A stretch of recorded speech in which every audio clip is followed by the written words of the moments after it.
Bendiciones, hermano Bendiciones, César. brother. Nos volvemos a ver en Así el es. podcast número 3 de Ve Iglesia TV. Excelente. Es un gran honor estar aquí otra vez y vamos a hablar de algo bien interesante, algo histórico en Latinoamérica.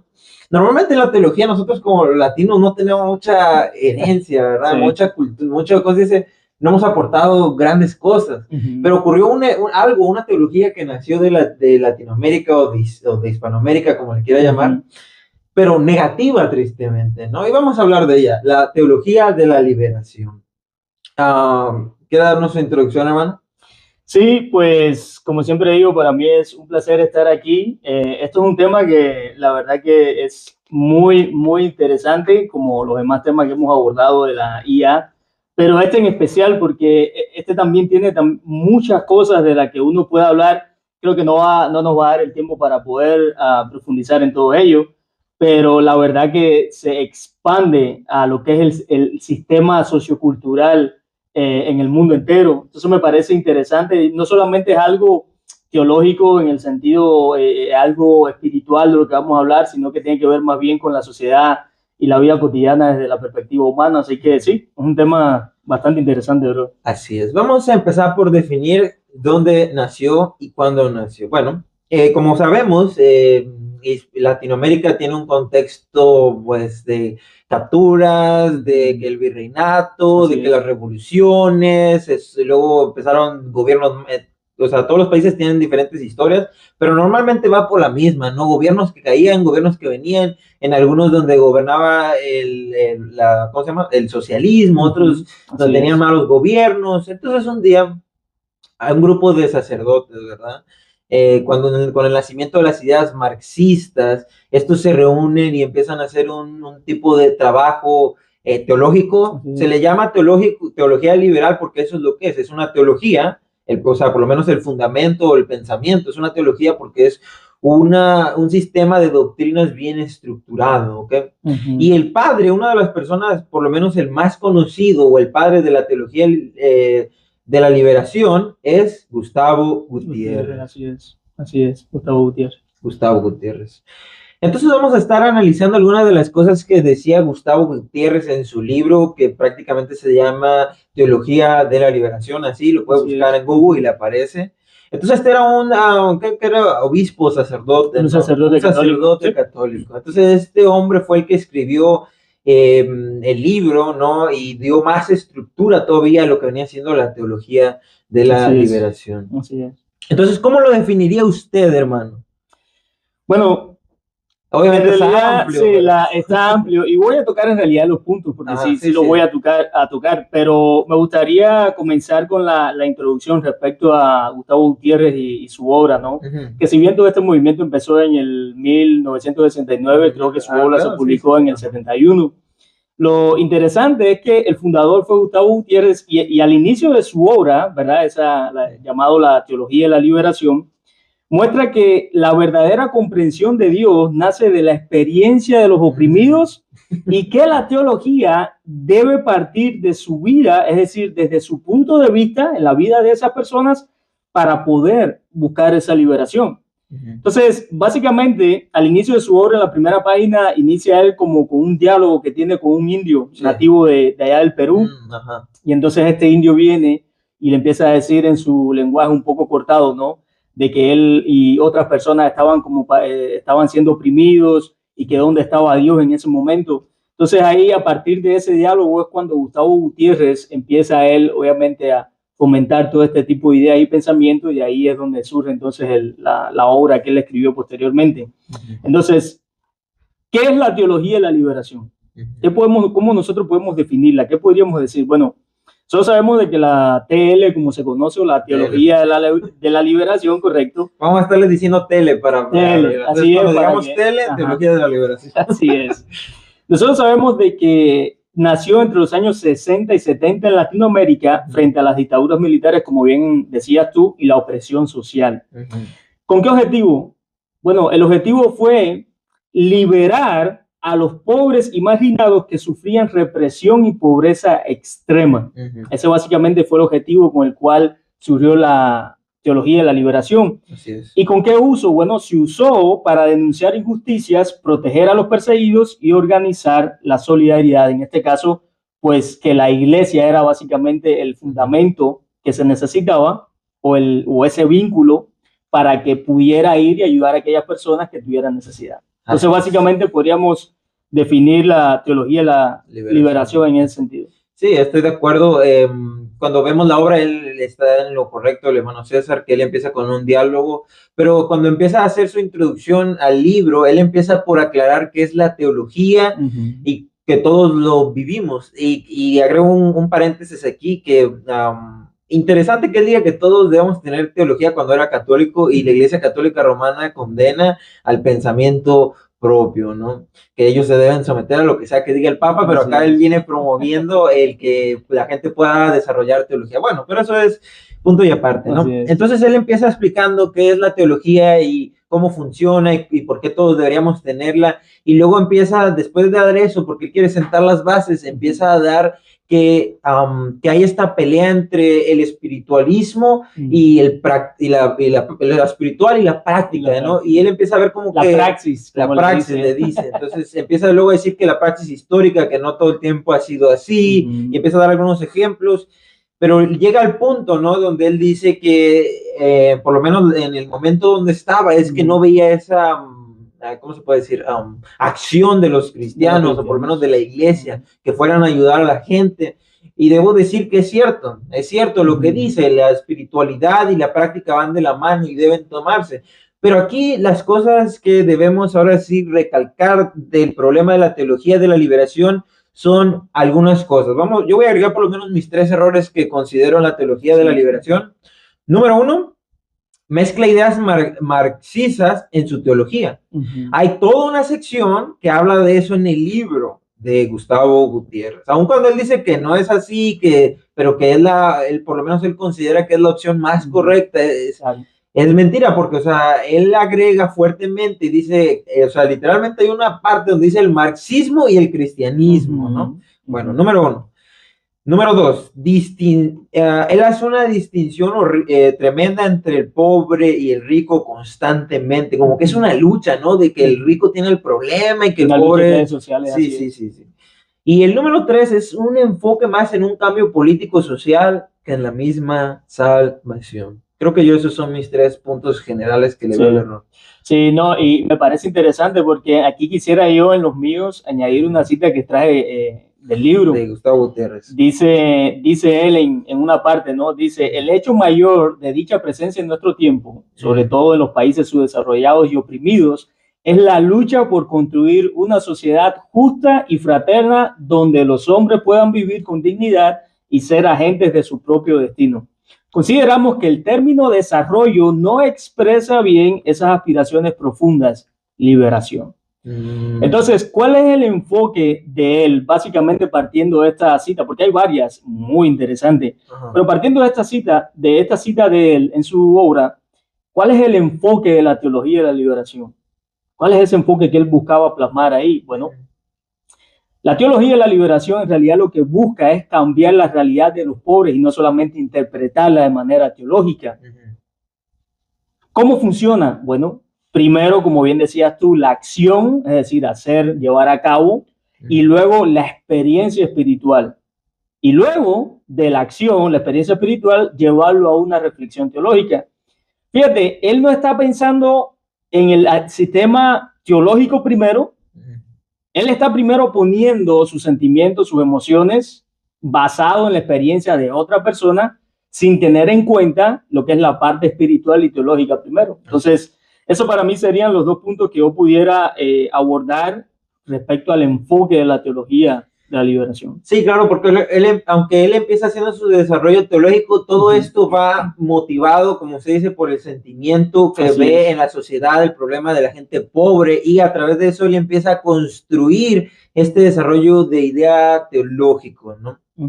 Que curiosamente fue condenado por Juan Pablo II, y Ratzinger escribió una cátedra en contra de eso porque se le tachaba muy de marxista. ¿Le gustaría tocar acerca del punto del marxismo y por qué está tan relacionado con la teología de la liberación? Claro, sí, mira, como principios clave de la teología de la liberación, por ejemplo, tenemos la opción por los pobres primero. Es decir, ellos creen, las personas que creen este tipo de teología, ellos creen de que Dios ama a los pobres y que las iglesias deben ayudarlos y defenderlos, lo cual es correcto, porque en Mateo capítulo 25, si no me equivoco, sí, es cuando Jesús, el Nuevo Testamento nos dice, el apóstol Pablo nos exhortaba que cuidáramos de las viudas, de los pobres, de los necesitados. Entonces, en ese sentido está bien. Así es, está bien. Pero el problema surge aquí. Un sobreenfoque. Un sobreenfoque. Y aquí es donde viene algo interesante. Es decir, la teología de la liberación lo que busca es liberar del pecado, pero a eso le añaden de la pobreza y de la opresión para dar una vida digna y libre.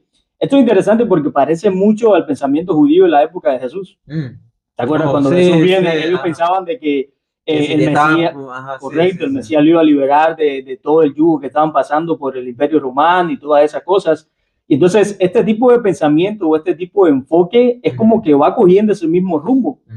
Entonces todo lo que estamos viendo aquí básicamente es con el objetivo de entender la realidad, es decir, usar herramientas de las ciencias sociales, algunas inspiradas, como bien decías, en el marxismo, para descubrir por qué los pobres sufren y cómo cambiarlo. Entonces, el énfasis básicamente de ellos, lo que busca esta teología de la liberación, los puntos o principios claves, es básicamente cómo puede la iglesia cambiar el sufrimiento, no solamente espiritual, pero más bien el sufrimiento social de aquella persona que es oprimida por las clases sociales mayores que ella. Entonces, correcto. Y aquí el problema no es que no se enfoque, la teología de la liberación se enfocara en eso, porque es un buen enfoque, como yo les dije al principio, tiene buenos puntos, pero aquí el punto o el meollo del asunto es que ellos transformaron todo, la teología de ellos en eso. Sí. Esas son las bases. En ningún punto de esta teología, obviamente que tiene que tocar acerca de eso, pero en ningún punto habla de la salvación. Y casi que la salvación queda en un segundo plano. Ahora, me gustaría traer una cita en Santiago capítulo 1, versículos 2 y 3. Hermanos míos, permíteme un segundo. ¿Dónde era?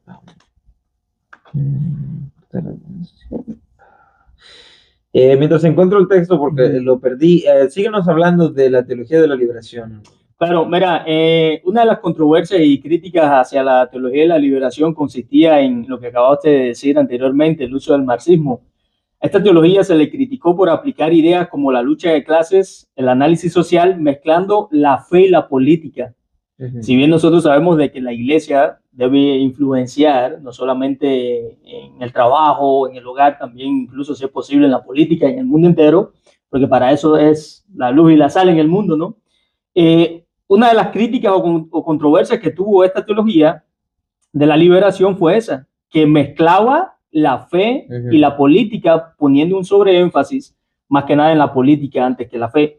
Y esto es interesante porque como usa el marxismo, marxismo, nosotros debemos preguntarnos entonces qué es lo que creía Karl Marx. Ajá, sí, es correcto. ¿Ok?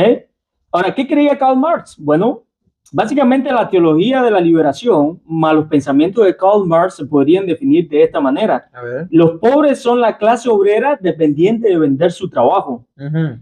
Karl Marx dice de que la pobreza es causada por un sistema económico injusto, el capitalismo. Sí, sí, sí.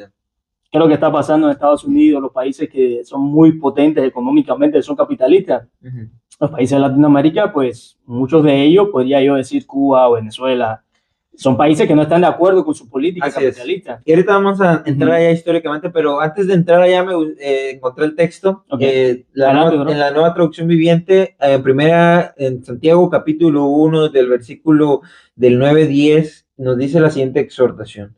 Los creyentes que son pobres pueden estar orgullosos porque Dios los ha honrado, y los que son ricos deberían estar orgullosos de que Dios los ha humillado, se marchitarán como una pequeña flor de campo. Okay, bueno, obviamente da una exhortación, pero aquí el punto es que la Biblia hace, por ejemplo, en Gálatas, creo que es capítulo 3, dice que ya no hay esclavo, ya no hay libre, ya no hay judío, ya no hay griego, ¿no? Entonces, la Biblia no da un enfoque acerca de que debamos perder esta situación, de que si somos pobres o no. En cambio, la Biblia nos exhorta a contentarnos con lo que tenemos y a trabajar donde estamos, ¿no? La Biblia nunca tiene un enfoque a cambiar nuestro estatus económico, nuestro estatus social, pero tiene un enfoque de cambiar nuestro estatus de salvación, ¿ok? Para empezar. Entonces, en la Biblia, obviamente es lógico que siempre va a haber gente pobre, va a haber gente rica, eso no se puede cambiar. Entonces la Biblia no tiene ese enfoque. De eso se trata, pues. De eso se trata, de que la circunstancia en la que estemos, porque a ver, vamos a ir a la realidad. Es muy difícil que convirtamos los países más pobres como Madagascar, por más que nos esforcemos, en un país potencia, eso es imposible. O África, por ejemplo. Por eso, o África, o los países de África, ¿no? Entonces la Biblia se enfoca más en la salvación. Pero el problema de la teología de la liberación es que por el sentimentalismo de Gustavo Gutiérrez, y no solamente lo atacamos mucho porque es el padre, es el fundador. No, había otros pensadores, pero él básicamente fue el que inició, claro. Es que empieza con estas ideas marxistas, como lo decía el hermano, donde el gobierno tiene que ser el que sostenga de alguna manera a todo mundo, de manera equitativa, se podría decir. Claro. Entonces hoy, por ejemplo, cuando analizamos el contexto de nuestros países latinoamericanos, esto sucedió en el 1960, 1970, hoy en día vemos, y aparte, o sea, considerar que esto pasó en el catolicismo, y aun cuando Juan Pablo II y Ratzinger ¿cómo se dice?, lo cortaron, eso no dejó o no lo apagó por completo. Algunos obispos y sacerdotes siguieron promoviendo este pensamiento, tanto así que influyó a Latinoamérica, porque toda Latinoamérica, por lo menos podemos decir que el 85 al 70%, tanto histórica como actualmente, sigue siendo católico. Entonces estos pensamientos influenciaron a la gente. Aparte le agregamos que la gente es ignorante, duele decirlo, pero la gente no estudia, la gente no medita, o sea, cualquier cosa que alguien en una posición más alta y en especial en este sentido espiritual dice, se vuelve un dogma, una verdad y afecta nuestras vidas. Entonces, por ejemplo, hoy volteamos a ver a México y sin decir Cuba o Venezuela, que estos países ya tienen con larga data, pero toda Latinoamérica está en ese, ¿cómo se puede decir?, estancamiento de pensamiento por lo que influenció esto en la historia, ¿no? Vemos que la mayoría de la gente depende o piensa que el gobierno es el que les va a cambiar sus vidas. Eso es una realidad. Cuando la gente va a votar en países de Latinoamérica, piensan que van a votar por el presidente para que ellos les cambie absolutamente toda su vida, ¿no? Y algunos hasta podemos llegar al extremo caso de que quien dé más cosas, dicen, es que él regaló despensas, vamos a votar por él.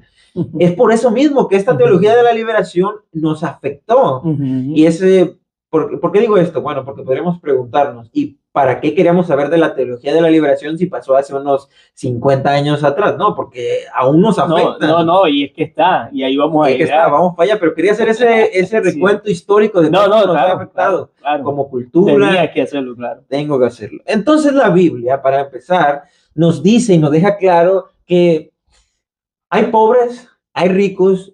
Santiago nos dice, estén contentos porque si eres pobre o si eres rico, Dios te ha bendecido en la circunstancia en la que estás, ¿no? Obviamente es necesario que haya gente con dinero, eso ya lo sabemos, y obviamente es necesario que haya gente de diferentes economías, no es malo, pero bueno. Sí, fíjate, es interesante que Joseph Ratzinger, que fue el que tú mencionabas, el teólogo alemán, que luego se convirtió en el Papa Benedicto XVI, él advirtió que la teología de la liberación podría centrarse demasiado en la liberación política y social, dejando de lado la salvación espiritual. Así es. Entonces, nosotros volvemos a ver de que hoy en día eso es lo que se está llevando a cabo. Sí. Y aquí es donde nos vamos a ir al siguiente punto. ¿Cuál es la importancia actual de la teología de la liberación? Bueno, la opción por los pobres. Más que la espiritual es la opción por los pobres. Es decir, a pesar de las críticas, fue incorporada y reforzada en la doctrina social de la Iglesia Católica Romana. Es decir, de que Francisco, ¿no? Exacto, ese fue el énfasis que tuvo y que tiene hoy en día. El que la apoyó, como bien decías tú, fue el Papa Francisco, que ya padeció, sabemos que ya padeció. Y él dice de que debe haber una cercanía, no solamente con los pobres, sino que toda la iglesia en sí debe acercarse más a los pobres y enfatizar en la ayuda que ellos necesitan. De hecho, hay varias citas de él que puedes buscar en internet, pero él, una de las citas de él dice es que la iglesia debe ser pobre y para los pobres. Eso lo dijo él, reafirmando él sus principios acerca de la teología de la liberación. Entonces, ¿cómo se aplica la teología de la liberación hoy en el mundo? Porque si bien nosotros sabemos que surgió en el año 60, 70, del 60 al 70, ¿cómo se aplica hoy en día en pleno 2025? Casi 25. Bueno, ahí tienes tú una de ellas, la teología migrante o la teología urbana. Esto aplica, es decir, la teología de la liberación aquí aplica a la pobreza, al racismo y al derecho de los inmigrantes en ciudades. Nosotros sabemos todo lo que ha pasado con el tema de la inmigración. Todo el mundo. Todo el mundo sabe. Todo lo que ha habido, personas que sí están a favor de la inmigración ilegal, personas que no. Las personas que están a favor de la inmigración ilegal están sosteniendo la teología de la liberación. Sí, porque ahora están en un país pobre, exacto, tienen el derecho de venir. Exacto, exacto. Entonces la teología de liberación básicamente cambió el foco del 60 al 70 al 2025 en ese sentido. Sí, por ejemplo, había grupos que mal no recuerdo, ¿cómo se llamaba? De los chicanos, ¿no? Que ellos habían abrazado esta teología, apoyando a que la migración ilegal y todo este asunto. No, y tienes varias más. Por ejemplo, tienes la teología ecológica o la teología de la ecoliberación, que define el medio ambiente y a comunidades afectadas por destrucción ecológica. Recuerdo que una vez había ido yo a una tienda y cuando salgo yo de la tienda había, no sé si a lo mejor te la has topado, personas que están con unos papelitos y te dicen, hey, paga, no sé, $5 al mes y es para arreglar los árboles y los bosques y no sé qué cosas. ¿No te has topado con esa gente? No, todavía no. Okay,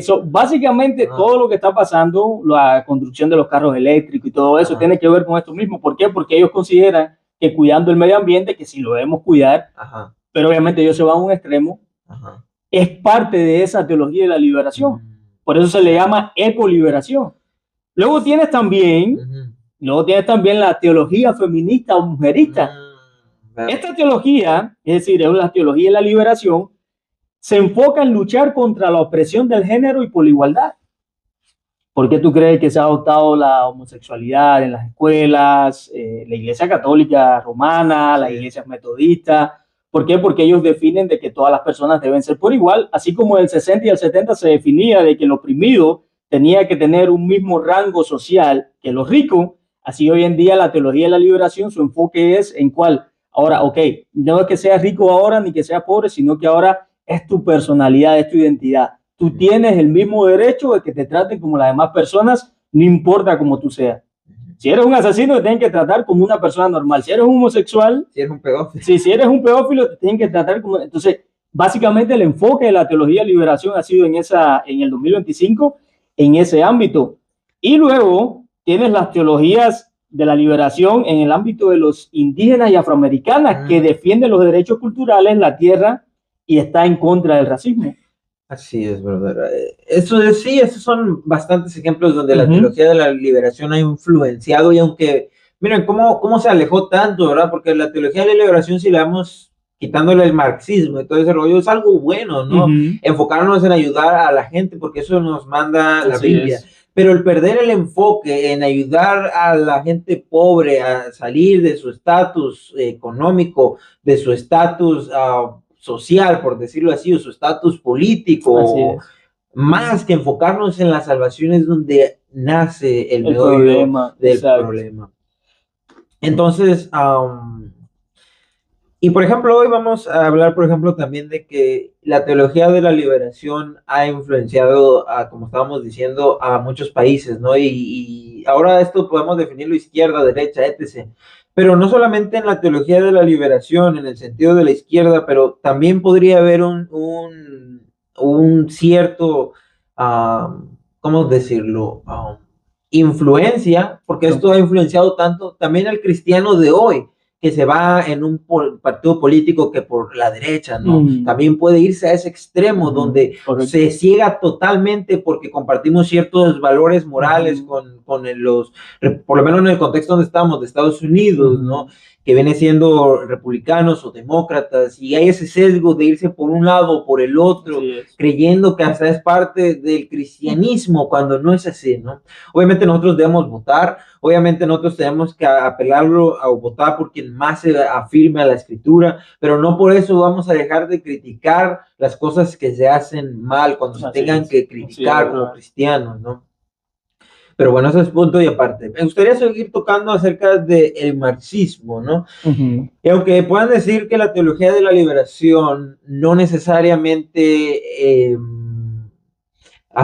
sea marxista totalmente, sí lo es, porque se usa la base. Ahora, él va a decir, ¿y qué tiene de malo que sea marxista? Bueno, número uno, vamos a ver todos los gobiernos que han apoyado la idea del marxismo, y la mayoría de ellos son ateas, ¿ok? La mayoría de ellos, o si no es que todos los gobiernos que han sido marxistas han apoyado una postura atea, o una cosmovisión atea. Incluso el propio Karl Marx era ateo. Iban a decir, ¿pero qué tiene que él haya sido ateo si nosotros solamente estamos agarrando la idea? Bueno, no, mi amigo. Si tú agarras la idea de alguien, y es cierto, pero todas esas ideas nacen bajo esta influencia que lo volvamos a decir, se enfoca demasiado en el estatus económico, en el estatus social, y al final del día no resuelve el gran problema de la humanidad, la salvación. ¿A mí qué importa si vivo pobre? Al final del día, si me voy a morir sin saber mi eternidad, ¿de qué me sirve? Así es, ¿no?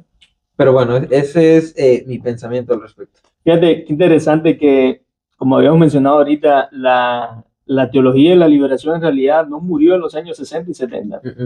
Más bien lo que hizo fue cambiar el foco, como mencionamos ahorita, aplicándose a todo aquello que causa exclusión, ya sea económico, racial o migratoria o ecológica, como habíamos mencionado. Una de las cosas que la teología de la liberación enfoca es en la lucha contra la corrupción.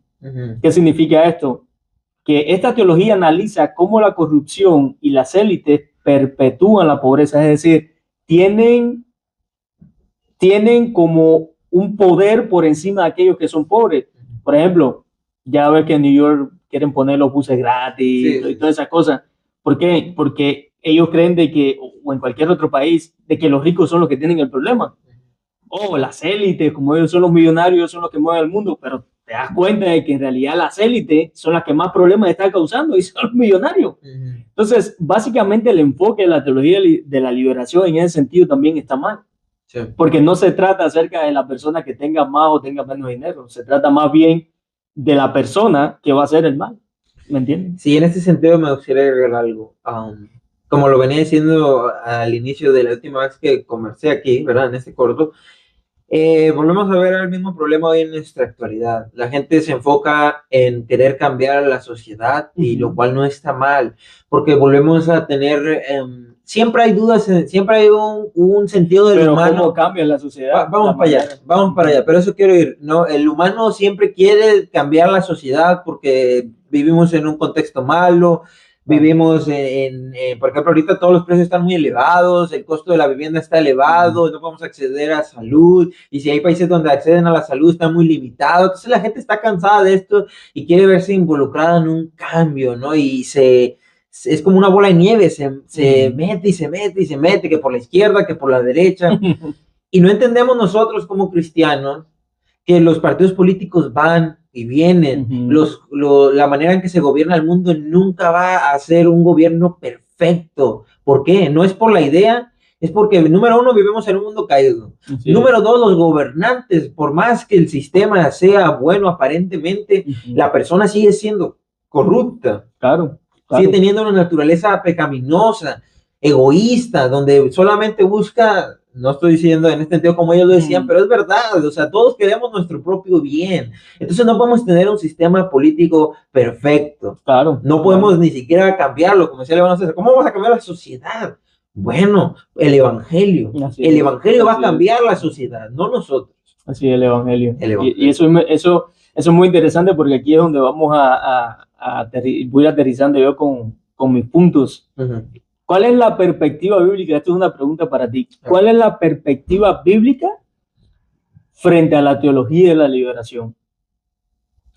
¿Cuál es? ¿Otra vez, perdón? ¿cuál es la perspectiva bíblica? Es decir, la perspectiva desde el punto bíblico cristiano hacia la teología y la liberación. Mira, la teología, vamos a decir, que la teología, la meta de la teología de la liberación vendría siendo liberarnos del estado político y se enfoca en eso, ¿verdad? Pero cuando yo veo la comisión que me dejó mi Señor Jesucristo en Mateo capítulo 25, fue ir y hacer discípulos a las naciones. El 28. El 28, perdón. Entonces no nos dijo, vayan y cambien las sociedades, vayan porque tienen todo el poder y la autoridad que hay en el cielo y en la tierra. Y no les dijo, vayan y cambien el mundo. El mismo Señor Jesucristo dijo, mi reino no es de este mundo. Él tuvo la oportunidad de venir y conquistar al mundo. Si alguien lo pudo haber hecho, fue Cristo hace 2000 años. Pero es que no es el reino de Cristo. El reino de Cristo es un reino mejor, no gobernado por humanos, pecadores, sino por Él. Y Él un día va a venir a establecerlo. En Apocalipsis capítulo 20 nos habla del reino espiritual, pero en Apocalipsis capítulo 21 nos habla de ese reino, ese nueva Jerusalén, ese reino eterno que va a venir a poner en su segunda venida. Eso pienso que sería mi respuesta. No, y fíjate que interesante que Jesús en el Sermón del Monte, en Mateo capítulo 6, nosotros vemos que el Señor Jesús aquí prioriza la confianza en Dios sobre las necesidades materiales. Así es. En contraparte a lo que Jesús habló ahí en el Sermón del Monte, la teología de la liberación enfoca en la liberación económica. Pero nosotros vemos, por otra parte, de la perspectiva bíblica cristiana, que Jesús enseña fe y dependencia en Dios como la solución. Así es. Entonces, básicamente la teología de la liberación, el enfoque de él es de esta enseñanza es en el bienestar del ser humano, de la persona, más allá en su bienestar espiritual. Por ejemplo, me llama mucho la atención porque en el contexto cuando Pablo escribe sus cartas en el Nuevo Testamento, en la ley romana, en ese contexto, los esclavos dicen que eran prioridades legales sin derechos y su liberación dependía del amo. Entonces, Pablo en este contexto lo que aconseja es aceptar la condición social y buscar la libertad espiritual. Algo que hoy en día, o por medio de la teología de la liberación, es básicamente el enfoque es diferente. Enfoca más en la liberación social y económica, es decir, de que la persona puede tener una mejor vida, y dejan la libertad espiritual en segundo plano, cuando en realidad debería ser al revés. Entonces, lo que la teología de la liberación quiere abolir son las estructuras de opresión, pero Pablo, en el contexto del Nuevo Testamento, se centra en la transformación interior y en las relaciones con las personas, en la transformación interior. Y ahí es donde radica el problema de la teología de la liberación, porque su enfoque es en la transformación exterior, por así decirlo. ¿Me entiendes? Entonces, sí. Y por ejemplo, vamos a hablar de cuando inicia Cristo, ¿no? Él viene y dijimos, él tenía el poder de cambiarlo todo. Si alguien pudo haber hecho eso, cambiar nuestro estatus social, fue Cristo y no lo hizo, porque volvemos al punto. El centro de un cristiano, a ver, si fuera alguien más, está bien, claro. Pero aquí el punto es que ese es algo que está involucrado con la Biblia, con la iglesia, y se toman puntos que quieren ver aparentemente con unos anteojos de una perspectiva que eso es lo que debería hacer el cristiano verdadero, o cualquier creyente que crea en las escrituras, ¿no? Y el evangelio no se trata de eso, como decía el hermano César. El evangelio trata de cambiar el alma, de salvar el alma, porque Cristo vino a morir por nuestros pecados, número uno. Luego vemos a los discípulos. Él nos encomendó ir a ser discípulos a todas las naciones.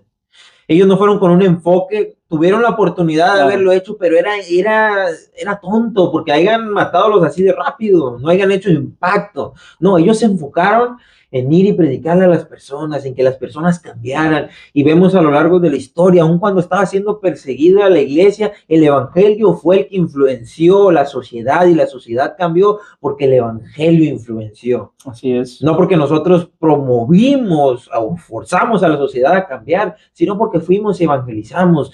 O sea, no nosotros, pero los cristianos del primer siglo se enfocaron en eso, y seguimos viendo la historia, y así es como va. El evangelio va a hacer su trabajo en la sociedad. Así es, bro. Fíjate, tengo 4 textos aquí, nomás que por el tiempo tampoco quiero yo alargarme, pero quisiera compartir un texto de varios que tengo, ¿no? En Colosenses, en el capítulo 3, en el verso 22 al 24, dice: siervos, obedeced en todo a vuestros amos terrenales, no sirviendo al ojo como los que quieren agradar a los hombres, sino con corazón sincero, temiendo a Dios. Y todo lo que hagáis, hacedlo de corazón como para el Señor y no para los hombres, sabiendo que el Señor recibirá la recompensa de la herencia, porque a Cristo el Señor servís. Entonces el enfoque, y hay muchos más, el enfoque básicamente de Pablo siempre es, si tú estás en la condición, en el contexto que él escribió, ¿no?, de esclavo, de pobre, de oprimido, tienes que hacer las cosas como para con Dios. Si tú estás en un estatus social alto, una persona adinerada, bien acomodada, de igual manera tienes que hacerlo. De hecho, la carta de Filemón se trata acerca de eso. Onésimo, un esclavo que le robó a su amo, escapó, conoció a Pablo. Cuando conoció a Pablo, conoció el evangelio, se arrepintió. Pablo, ¿qué es lo que hace? Se lo envía de nuevo a Filemón, y ahí es cuando le escribe la carta.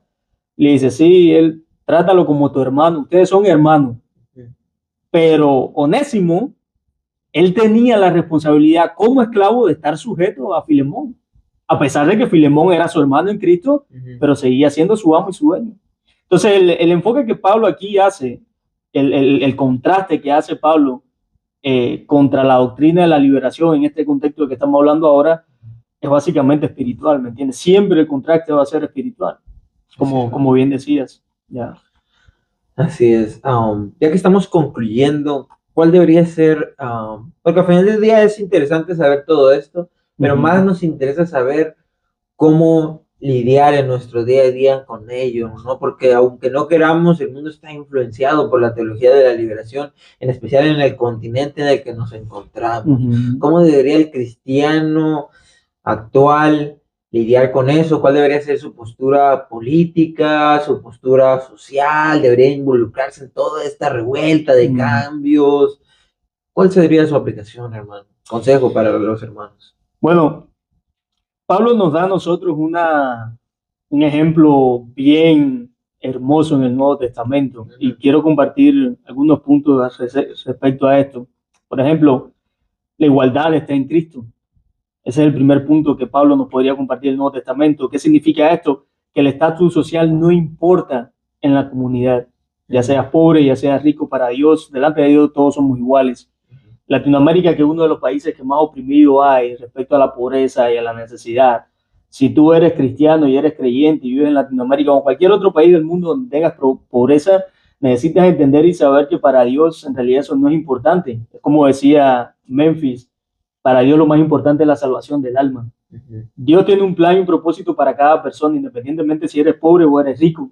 Pero a Dios lo que le interesa es que nosotros, si somos creyentes, ya seamos pobres o ricos, que tengamos un estatus social bajo o alto, a Dios lo que interesa es buscar verdaderos adoradores, los adoren en espíritu y en verdad. Entonces, Pablo en ese contexto del Nuevo Testamento nos da esa enseñanza. La igualdad está en Cristo, no está en el estatus social. También Pablo enfoca en la libertad interior. La libertad interior, es decir, la verdadera liberación es espiritual, no es externa, no es material, no es que soy pobre y me quiero hacer millonario como enseña la iglesia de la prosperidad. No, es espiritual, porque como bien decía, brother, si el día de mañana yo puedo ser rico, pero me levanto, me voy para el trabajo y me choco un carro y me muero, adiós. Al final perdí todo, brother. Perdí todo. Así es. Entonces, la libertad interior es otra de las enseñanzas que Pablo nos da en el Nuevo Testamento. ¿Qué otra enseñanza podríamos sacar del Nuevo Testamento de Pablo? La transformación relacional. ¿Qué significa? Cambiar la relación, como bien decía yo de la carta de Filemón, de esclavo a amo por hermano a hermano. Es decir, aunque yo sea tu jefe, somos hermanos en Cristo, pero socialmente nosotros tenemos un estatus diferente. El hecho de que tengamos un estatus diferente no significa que yo te voy a tratar diferente, te voy a tratar como mi hermano, pero tienes que respetar también el estatus social que hay. El hecho de que tú y yo seamos hermanos, como el dicho que tenemos en mi país, si te doy un dedo no te quieras coger la mano.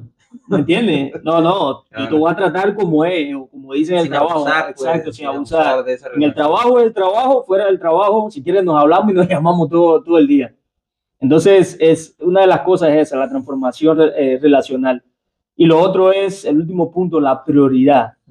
La prioridad. ¿Cuál es la prioridad de la que Pablo habla?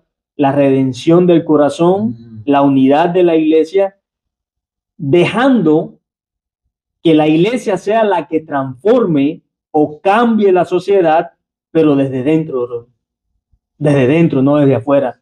La iglesia no tiene que ir por allá peleándose con los políticos diciendo, oh, es que tiene que darle dinero a este, dinero a este. No, no, no. La iglesia tiene que ir transformando el corazón de las personas. Así es, ese es el ejemplo y la prioridad que Pablo nos da aquí en el Nuevo Testamento. Ese sería mi... Sí, sí, no, y totalmente de acuerdo con lo que usted decía. Creo que de nada nos serviría cambiar la sociedad. Número uno, que es imposible por lo que venimos diciendo, que vivimos en un mundo corrompido, un mundo con líderes corruptos. Y el verdadero problema no es si eres rico, si eres pobre, es que eres un pecador y necesitas arrepentirte. Ese es el número uno de las cosas. Número dos, yo diría que como estábamos hablando de que si estamos en una circunstancia donde eres pobre o eres rico, hay que entender que Dios en esa circunstancia nos utiliza. Si eres también un político, a ver, no estamos rechazando a que Dios utilice políticos. Si Dios te tiene ahí, es por algo, es por un propósito. Si estamos abajo, no sé, limpiando, ya se podría decir que es lo más bajo, trabajos muy pesados, en ese contexto vamos a evangelizar, en ese contexto le damos la gloria a Dios por lo que hacemos, porque al final del día la humanidad es una sociedad, y sin el que limpia, o sin el que pone el clavo, o sin el que pinta, no funciona. Entonces, en el contexto donde estamos, debemos conformarnos, darle la gracia a Dios. No significa que no podamos aspirar a crecer, claro que podemos aspirar a crecer, pero que no sea el enfoque de nuestra vida, porque la vida la tenemos corta, debemos priorizar que hay que vivir una vida en santidad. Así es. Antes de terminar, brother, me gustaría compartir un último texto que tengo aquí para cerrar ya este podcast. Mateo capítulo 6, versículo del 25 al 33 dice: por tanto os digo, está el Señor Jesús hablando, no os afanéis por vuestra vida, que habéis de comer o que habéis de beber, ni por vuestro cuerpo, que habéis de vestir.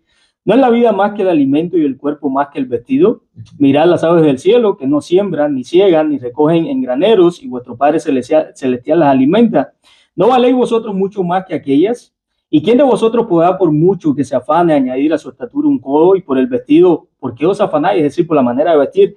Considerad los lirios del campo, cómo crecen, no trabajan ni hilan, pero os digo que ni aun Salomón con toda su gloria se vistió así como uno de ellos. Y si la hierba del campo que hoy es y mañana se echa al horno, Dios la viste así, ¿no hará mucho más a vosotros, hombres de poca fe? Y aquí viene lo interesante.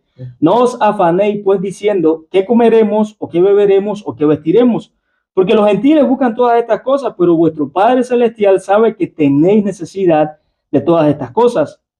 Más, aquí viene el énfasis del sermón, de este extracto, mas buscad primeramente el reino de Dios y su justicia, y todas estas cosas os serán añadidas. Entonces, el enfoque del evangelio del Señor Jesús es buscar las cosas celestiales, buscar la salvación, reconocer que eres pecador, que debes arrepentirte de tus pecados y que en realidad nada de lo material aquí te puede ayudar. Es como bien decía el hermano, tenemos talentos, tenemos dones que Dios nos da para poder vivir mucho mejor, utilizarlos, implementarlos para poder tener una vida mucho mejor, desarrollarlos, pero en realidad lo importante es lo espiritual. Eso es lo que quería. Ha sido un placer estar aquí con todos ustedes, con el hermano César, dialogando al respecto de la teología de la liberación, y esperamos vernos muy pronto.